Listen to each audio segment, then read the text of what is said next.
¿Qué tal? ¿Qué tal? Muy buenos días, muy buenas tardes, muy buenas noches, dependiendo el horario en que lo estés mirando. Me presento, yo soy Neftalí Contreras, estudiante de Nutrición y Dietética Humana, y esta es una de las primeras entregas que estaremos haciendo sobre apuntes de estudiantes de nutrición para reafirmar o ayudarte a digerir mejor el conocimiento. Cabe mencionarles que este es un proyecto en conjunto con dos compañeros más. Un saludo Juan Vicente, un saludo Eric, que estaremos trabajando en equipo para intentar digerir de la mejor manera el conocimiento que nos están vertiendo en esta licenciatura que estamos tomando y hacerlo más entendible para ustedes, estudiantes, que al igual que nosotros, muchas veces, pues, no de manera arbitraria, pero sí de manera a consecuencia de tantas cosas que tenemos que hacer o que no entendemos muy bien un tema, nos vamos retrasando. Bueno, esta pequeña ponencia titulada Evaluación y Detección de Riesgo Nutricional, la introducción a la desnutrición, sus consecuencias y el plan de acción, es parte de una entrega de varios videos que vamos a estar subiendo, en el cual intentamos digerir o hacer más fácil el transcurso de los contenidos de evaluación del estado nutricio, de la materia de evaluación del estado nutricio. Cuando escuchamos por lo regular evaluación del estado nutricio, los que ya vamos un poquito avanzados en la licenciatura, se nos viene a la mente el ABCD de la evaluación nutricional: datos antropométricos, circunferencias, medidas, pliegues, datos bioquímicos, biometrías hemáticas, exámenes generales de orina, etcétera, etcétera, clínicos, alguna deficiencia específica de alguna vitamina que se puede pues mirar con cierta sintomatología, con ciertos síntomas y signos en el cuerpo, o datos dietéticos, la cual podrían ser un recordatorio tal vez de 24 horas, en el cual nosotros podríamos evaluar cuantitativa y cualitativamente los riesgos del nulo consumo de algunos alimentos o el consumo excesivo de algunos otros que no son los más correctos dentro de la nutrición humana. Pues recordando que esta es la base de esa materia es saber cómo la desnutrición es clasificada por Organización Mundial de la Salud, cómo es clasificada etiológicamente y cómo es clasificada clínicamente, las consecuencias que esta va a tener en el paciente que por lo regular va a llegar con una fisiopatología de base a la consulta clínica de nutrición clínica, o va a llegar a ser hospitalizado, y donde vamos a nosotros como nutriólogos clínicos vamos a tener que intervenir. Y el plan de acción, un plan de acción que hemos diseñado a partir de literatura, donde ponemos en una pirámide cuál es la base de este plan de acción para la evaluación y detección del riesgo nutricional, e intentamos que comprendan, al igual que nosotros, y muchos más que ya están en la práctica, que la evaluación y la detección del riesgo nutricional se diferencia de la evaluación nutricional. Que la primera, la evaluación del riesgo nutricional y la detección, es parte de una herramienta que por lo regular nos ayuda a la detección o al diagnóstico de desnutrición, que sería básicamente lo que nos podría causar un conflicto más adelante, una consecuencia en la hospitalización o en la intervención médico-quirúrgica. Me atrevo a mencionar que si tenemos un paciente con un grado bajo de sobrepeso, bueno, en la intervención médica, esa reserva de energía podría ayudarnos más, beneficiarnos más, pues, que perjudicarnos. Y sin embargo, o más bien en cambio, un riesgo nutricional, una desnutrición ya exacerbada, no nos traería ningún beneficio. Podría poner en riesgo la salud del paciente mucho más que beneficiarnos. Bueno, iniciemos con esta pequeña ponencia. No quiero tardarme demasiado. Estamos buscando que los videos sean cortos y sean digeribles. Bueno, identificar la desnutrición. Organización Mundial de la Salud denomina la desnutrición o la malnutrición como carencias, excesos o los desequilibrios de la ingesta de energía o nutrientes de una persona. Es importante que leamos ahí que los excesos también son parte de la malnutrición o de la desnutrición, lo que quiere decir que un individuo que presenta obesidad está dentro de un rango de riesgo nutricio. Un individuo que presenta obesidad puede tener un desequilibrio en micronutrientes, pues cabe mencionar que la mayoría de las personas que tienen exceso de tejido adiposo, que están en un grado de obesidad, consumen alimentos superprocesados, alimentos hiperpalatables, muy densos en energía, que pueden estar adicionados con micronutrientes, pero no todos y no necesariamente los que esa persona necesita. Aparte que el estado metabólico de la obesidad, pues les está ocasionando un estado de inflamación crónico de bajo grado, lo cual tiene consecuencias metabólicas, pero eso es parte de otro tema y yo creo que lo estaremos viendo en otro video. Bueno, Organización Mundial de la Salud nos habla de la desnutrición como, o la clasifica, la clasifica como el retraso del crecimiento. Este tipo de desnutrición, el retraso del crecimiento, implica básicamente lo que es una talla baja de acuerdo a la edad.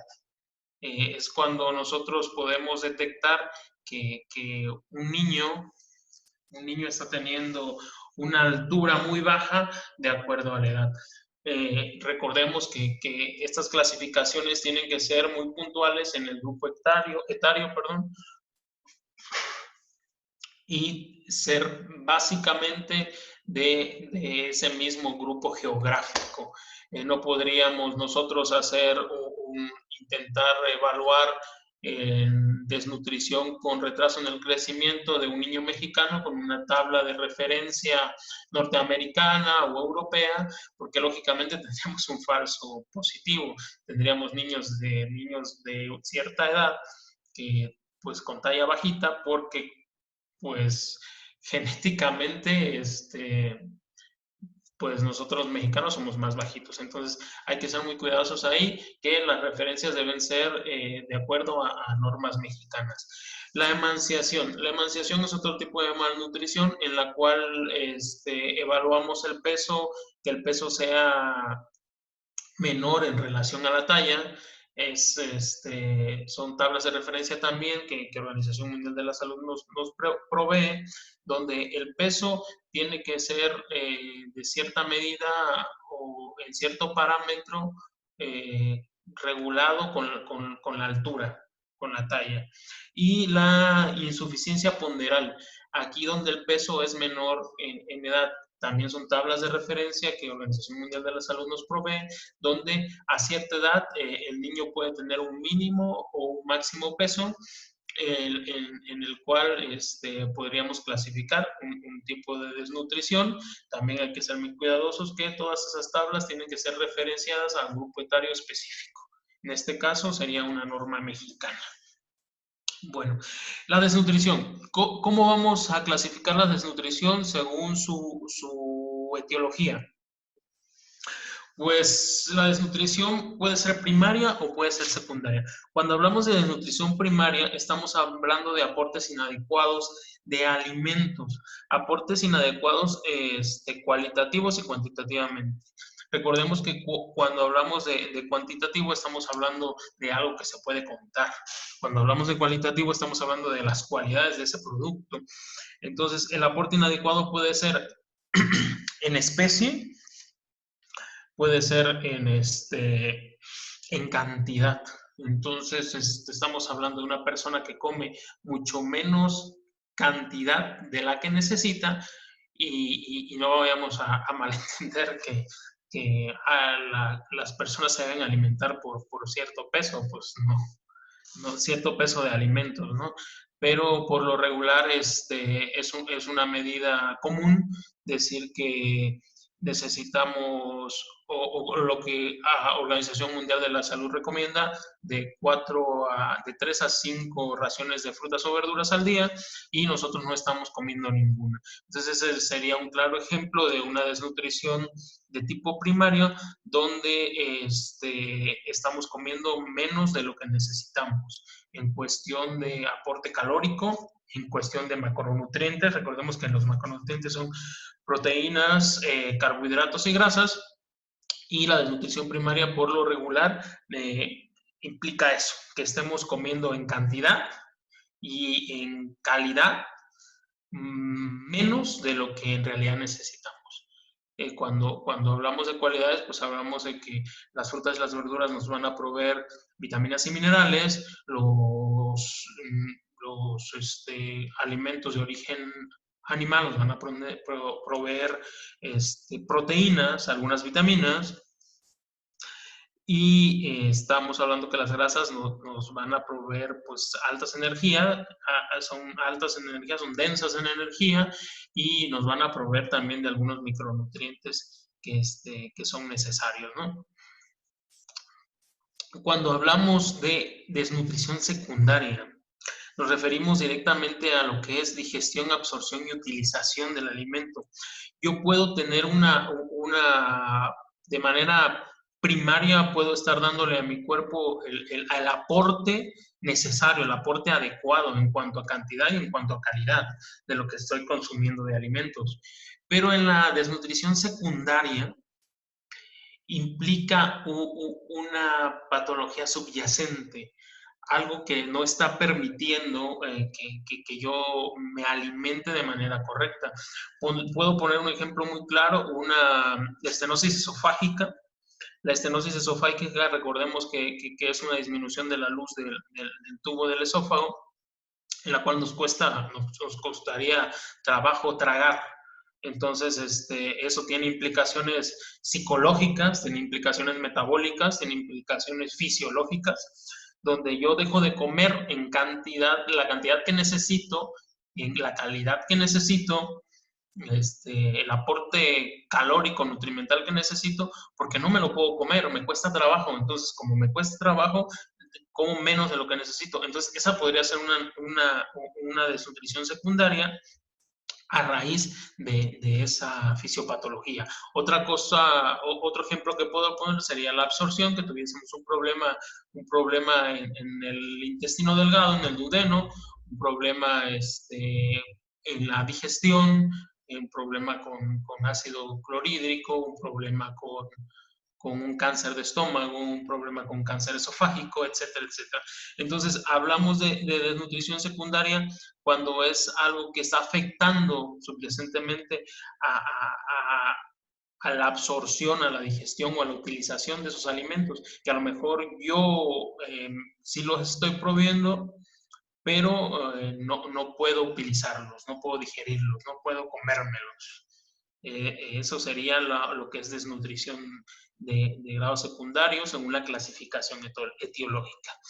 Y cuando hablamos de una desnutrición o una malnutrición calórico-proteica, en el sentido ya más clínico, tenemos dos clasificaciones, que es el marasmo y es el Kwashiorkor. Qué difícil pronunciar Kwashiorkor. Bueno, aquí no vamos a meternos en detalle en cada uno de ellos, pero sí básicamente marasmo va más dirigido al aporte calórico por hidratos de carbono o al aporte calórico total, la desnutrición por un aporte calórico deficiente, y el Kwashiorkor va más dirigido a un aporte proteico deficiente. Esa es es algo con más dirigido a que no estamos consumiendo las proteínas que deberíamos de consumir, y el otro más dirigido a lo que es calórico. Calórico, en el sentido del consumo de hidratos de carbono, o más generalizado a un deficiente consumo calórico general. Muy bien. Bueno, ya vimos de manera general que qué es lo que es desnutrición y cómo se clasifica en su base. Eso nos va a ayudar mucho a entender y empezar en el proceso de evaluación del estado nutricio. En esta diapositiva vamos a explicar cómo la desnutrición debe verse como una enfermedad adicional y así como un componente importante de la comorbilidad. La mayoría de las personas que van a llegar al hospital, que van a llegar a la consulta nutricional clínica, van a traer una patología de base. Entonces, nosotros, si logramos detectar que el riesgo nutricional está presente en ellos, que traen una desnutrición ya exacerbada, debemos de tomar en cuenta que esa desnutrición es una enfermedad adicional a la que el paciente ya trae. Y por lo tanto, vamos a hacer una intervención específica. ¿Específica para qué?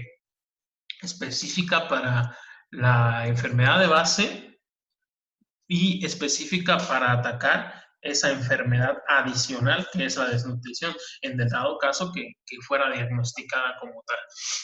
Bueno, ¿cuáles son los puntos que vamos a tomar en cuenta en la práctica de la nutrición clínica? En la práctica de la nutrición clínica dirigido a desnutrición y a la evaluación del riesgo nutricio. Bueno, los pacientes con deficiencias nutricionales menores y aquellos con desnutrición, o sobrenutrición manifiesta son comunes en la práctica clínica. Eso es algo que no podemos negar. Por lo regular, la mayoría de las personas que se presentan a la consulta clínica, pues van a tener problemas de desnutrición o sobrenutrición, y esas deficiencias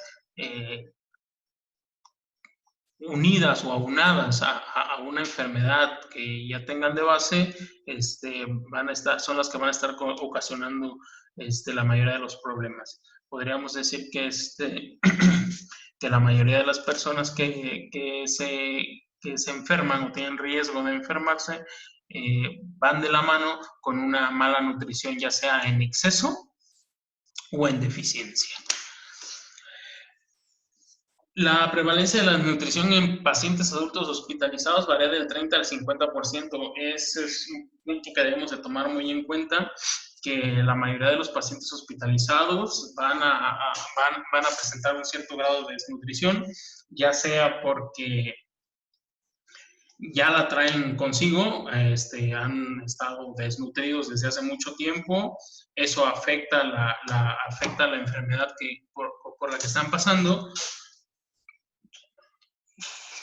la exacerba, la hace que se vuelva de cierta manera menos sobrellevable y terminan hospitalizados. Ya cuando están hospitalizados, tenemos otra problemática, que son las consecuencias de la desnutrición dentro del hospital.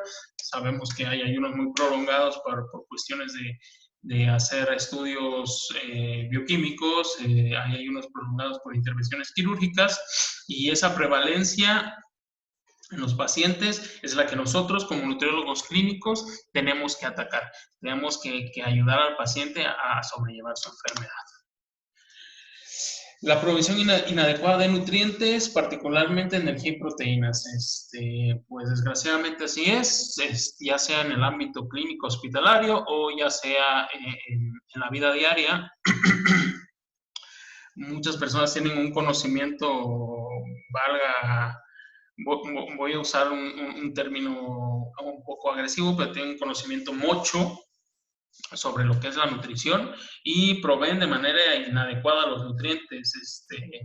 Hacen dietas extremadamente restringidas en energía, dejan de comer muchas proteínas, pierden masa muscular, tejido biológicamente activo, otros hacen dietas hiperproteicas sin saber las consecuencias que estas pueden tener a largo plazo, etcétera, etcétera.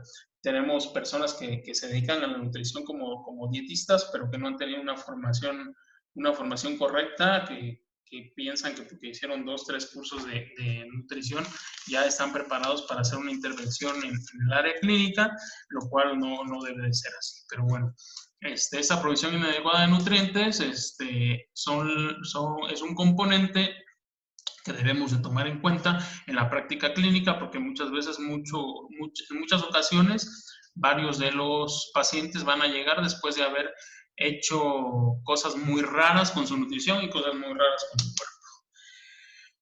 ¿Quiénes son las personas con mayor riesgo de desnutrición? Bueno, tenemos a los niños de 2 a 5 años. Recordemos que pues muchas veces o la mayoría de las veces debería de ser que la lactancia materna terminara hasta los 2 años. Regularmente no sucede así.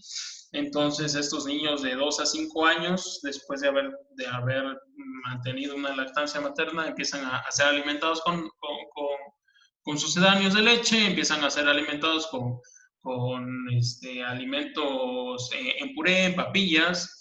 Desgraciadamente también tenemos un conocimiento muy mucho de todo ese proceso. Hay nutriólogos especializados en nutrición pediátrica, en ablactación, que nos pueden ayudar mucho en eso. Y pues eso es un grupo etario que tal vez no estamos mencionando aquí, pero debemos de tomar mucho en cuenta que es un grupo que está en riesgo de desnutrición. Personas mayores que están hospitalizadas. Recordemos que las personas mayores cuando están hospitalizadas dejan de moverse, y dejar de moverte es una señalización celular para que la masa muscular empiece a desaparecer. Entonces, las personas mayores en el hospital corren riesgo de ser diagnosticadas con desnutrición, y pues nosotros en la práctica clínica tenemos que estar muy al pendiente de esa situación. Esas mismas personas que viven en lugares de ancianos, personas con bajos ingresos o socialmente aisladas. Estamos hablando de personas que ganan por abajo de la media de salario, y no alcanzan a cubrir todas sus necesidades básicas. Estamos hablando de necesidades básicas de alimentación. Y personas socialmente aisladas, estamos hablando de sitios donde es muy difícil accesar, y es muy difícil que algunos alimentos lleguen hasta allá. O de plano hay una correlación en bajos ingresos y difícil acceso y socialmente aislado, y pues son personas que presentan en ocasiones, cuando vienen a ser hospitalizados, presentan problemas de diagnóstico de desnutrición. Y personas con trastornos crónicos, estamos hablando de enfermedades crónico-degenerativas, estamos hablando de diabetes mellitus, estamos hablando de enfermedades del riñón, de nefropatías, de insuficiencia renal crónica, la cual ya con el tiempo tiene afectaciones metabólicas y pues afectaciones en la nutrición del paciente. ¿La enfermedad subyacente puede afectar directamente la nutrición? Claro, estamos hablando de una desnutrición secundaria, donde, pues, como les comentaba, estenosis esofágica puede inducir trastornos metabólicos y psicológicos que aumentan las necesidades nutricionales o disminuyen la ingesta de alimentos. Pues las enfermedades subyacentes, la mayoría van a afectar directamente a la nutrición, porque pues en el estado que se encuentra el paciente, los requerimientos energéticos van a estar aumentados en muchas ocasiones, los requerimientos proteicos van a estar aumentados en muchas ocasiones, y por lo regular va a tener esto afectaciones. Vamos a proseguir con la siguiente diapositiva. Perdón, nos faltaba una: nutrición hospitalaria, los servicios de comida inadecuados. Aquí vamos a ver susceptibilidades, claro está, pero hay muchos hospitales donde pues tal vez no hay el recurso para tener un dietista nutricionista, no hay el recurso para tener un técnico en nutrición, un nutriólogo, y los servicios de comida son inadecuados, o sea, son servicios de comida por lo general, que son basados en una lista de nutrición hospitalaria y que no son nada específicos para las patologías, para las fisiopatologías y para los requerimientos nutrimentales, calóricos de los pacientes. También, si hay recorte de presupuesto, pues la calidad de los alimentos es inadecuada y pues muchas veces la ayuda es insuficiente brindada por el personal de atención de salud.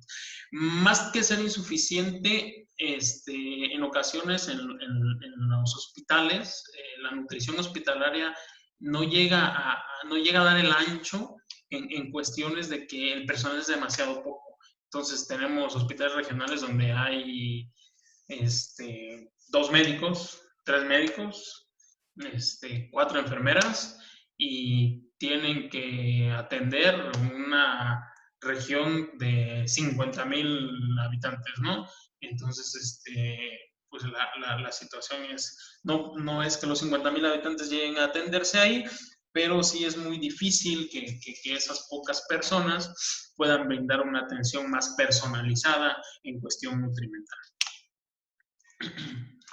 Consecuencias de la desnutrición en el ámbito clínico. En el ámbito clínico, la nutrición incide en la eficacia, en la tolerancia y de varios tratamientos claves. La terapia con antibiótico es una terapia que se da por infección y el estado metabólico está acelerado. La quimioterapia y la radioterapia son terapias que se dan por lo regular en un paciente oncológico y los gastos metabólicos están aumentados. La cirugía, cuando estamos hablando de cirugía, estamos hablando de un proceso posterior a la cirugía sobre sobre cicatrización. Entonces hablamos de inflamación, proliferación celular, de maduración y remodelación de esa cicatrización. Y pues la nutrición va a incidir en la eficacia de esos procedimientos. Cuando tenemos un paciente ya mayor y tiene una úlcera de cúbito, una úlcera por presión, en toda esa cicatrización, la nutrición va a incidir. Entonces, las consecuencias de la desnutrición en el ámbito clínico tienen que ver con aumento en las complicaciones, como les comentaba, la úlcera de cúbito en el paciente que no se mueve, la úlcera por presión, es una complicación, podría decirse que mínima, a consecuencia de estar inmóvil, pero hay complicaciones mucho más exacerbadas, por ejemplo, en la quimioterapia o en la radioterapia, en la cual el paciente empieza a desnutrirse muy rápidamente.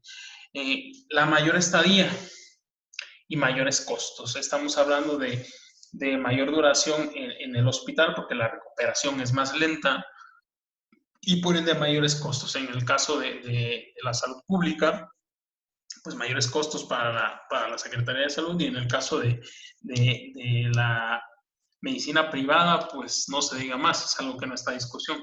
La medicina privada es muy cara y cuando la estadía aumenta, pues lógicamente los costos aumentan. Mayor mortalidad, cuando tenemos complicaciones, corre más riesgo el paciente en que pues, la historia natural de la enfermedad no termine en la recuperación, sino termine en la muerte. Y por consecuencia también, cuando los tratamientos no son bien tolerados, las terapias no son bien sobrellevadas por el cuerpo, pues tenemos reingresos. Y cuando tenemos reingresos, que vuelve el paciente enfermo a la unidad médica, pues podríamos hablar que va a haber mayor duración de la estadía y va a haber mayores costos. El reingreso también puede implicar un aumento en las complicaciones, porque pues recordemos que cuando estamos dentro de un nosocomio, un hospital, estamos en riesgo de poder adquirir otras infecciones etcétera, etcétera. Entonces, esto se vuelve a repetir y se hace como un círculo vicioso, el cual tiene pues mucha incidencia y tiene demasiado que ver como consecuencia de la desnutrición. Seguimos adelante. Hablemos del plan de atención ideal. ¿Cuál es el plan de atención ideal? Aquí sí me voy a meter como que en ciertas situaciones que muchos no van a aceptar, pero desgraciadamente así es. Evaluar a todos los pacientes cuando ingresan. Esa es la base. Es la base de la pirámide que nosotros diseñamos en el plan de atención ideal. Todo paciente que ingrese al hospital, todo paciente que ingrese a ser atendido, debe de realizarse un tamizaje para evaluar el riesgo nutricional. Todo, absolutamente todo. A partir de ese nosotros vamos a poder evaluar el riesgo nutricional que ese paciente tiene. Entonces, en la literatura existen más de 80 pruebas de tamizaje nutricional, pero a todos se les tiene que hacer. ¿Quién lo puede aplicar? El nutriólogo. ¿Quién lo puede aplicar? La enfermera o el médico. Pero, pues, desgraciadamente no se hace. Entonces, ahí le damos prioridad a lo que nuestro ojo percibe, ¿no? Cosa que no debe ser así, porque puedes tú percibir una persona bien y estar en riesgo de desnutrición. Entonces, aquí es evaluar a todos los pacientes cuando ingresan. El siguiente peldaño en esta escalera del plan de atención ideal es seleccionar pacientes con desnutrición o desnutrición manifiesta.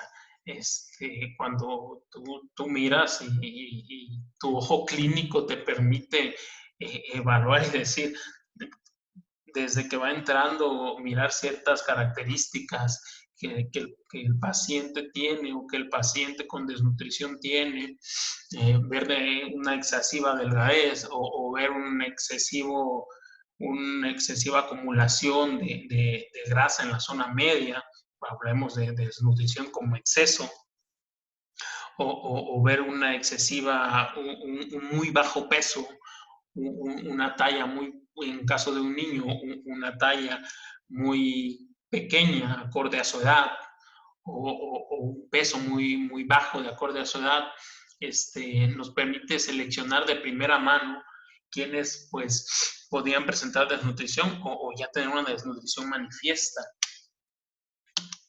Posteriormente, evaluar detalladamente el estado nutricional en aquellos que se encuentran en mayor riesgo. Evaluar detalladamente el estado nutricional en aquellos que se encuentran en mayor riesgo. Acordémonos de unas diapositivas anteriores donde hablábamos de quiénes son los que se encuentran en mayor riesgo. Entonces, si tú llegas a un hospital como nutriólogo clínico y tienes que pasar a hacer revisión, vas a tú saber quiénes se encuentran en mayor riesgo. Tenemos niños que estén hospitalizados de 2 a 5 años o todos los niños que estén hospitalizados, los adultos mayores, personas de muy bajos recursos, enfermedades subyacentes que tienen un gasto calórico metabólico muy alto. Entonces hay que evaluar detalladamente el estado nutricional de todos aquellos que se encuentran en mayor riesgo. ¿Para qué? Pues para que nuestra intervención sea puntual, para que nuestra intervención sea oportuna, más que puntual, oportuna. De ahí nos vamos, ahí es cuando se empieza a dar la identificación como desnutridos o con alto riesgo y se debe aplicar una intervención nutricional adecuada. Los identificados como desnutridos con alto riesgo, los que ya diagnosticamos con desnutrición, es en el momento en que nosotros ya podemos empezar a utilizar ese ABCD de la evaluación del estado nutricio. Si tú ya realizaste tu tamizaje, recordemos que tamizajes nutricionales, cribados nutricionales, hay muchos y vamos nosotros a hablar de unos específicamente, de algunos en las próximas entregas de videos, de tamizajes nutricionales específicos para cada tipo de población, de adulto hospitalizado, adulto pediátrico, para paciente oncológico, etcétera, etcétera, pero eso será en otra entrega, esténse muy al pendiente. Cuando tú ya tienes identificado mediante este cribado quiénes están con alto riesgo, te va a permitir aplicar intervención nutricional adecuada. Pero para eso hay que ahora sí hacer una evaluación nutricional. La primera es una detección y una evaluación del riesgo nutricio. Y la evaluación nutricional es algo muy distinto. Aquí ya cuando los tenemos identificados, ya podemos empezarles a aplicar evaluación antropométrica para, pues en caso de exceso, los índices cintura-cadera, en caso de desnutrición manifiesta, porcentajes de masa magra, de FFMI, que es free fat, masa libre de grasa. En estos parámetros podemos ya utilizar, perdón, en estos individuos podemos ya utilizar medidas antropométricas, podemos utilizar ya signos clínicos, podemos utilizar bioquímicos, exámenes bioquímicos para determinar niveles bioquímicos en sangre y poder reafirmar nuestro diagnóstico que estamos haciendo. Ya podemos empezar con la evaluación dietética, ver qué alimentos omitía, qué alimentos si estaba consumiendo en demasía o cuál alimentos estaba dejando totalmente de consumir. Entonces ya aquí la evaluación es más específica. Es la evaluación que nos va a permitir que la intervención que nosotros hagamos sea puntual y sea adecuada. Para mejorar los resultados del tratamiento en pacientes mediante medidas nutricionales, necesitamos esa evaluación. La intervención del médico es imprescindible, o sea, el médico va a llevar las cuestiones específicas de la enfermedad de base, pero nosotros tenemos que ayudarlos, darle el soporte nutricional para que los resultados mejoren. ¿Cómo? Mediante la nutrición. Mediante nuestro soporte nutricional, este paciente va a poder ayudar a su cuerpo a que se recupere. Entonces estamos hablando de una intervención nutricional adecuada mediante tratamientos nutricionales puntuales y adecuados a la patología de base y adecuados al estado de desnutrición que el paciente presenta.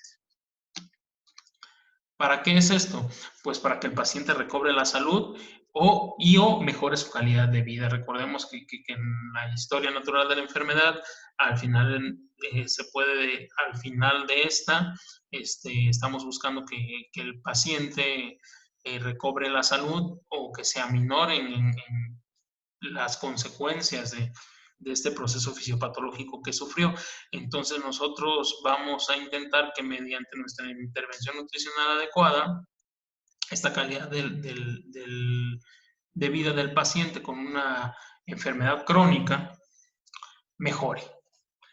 O en dado caso que fuese una intervención quirúrgica, la recuperación sea correcta, sea rápida, sea eficiente y pues recobre la salud y el paciente regrese a sus actividades habituales.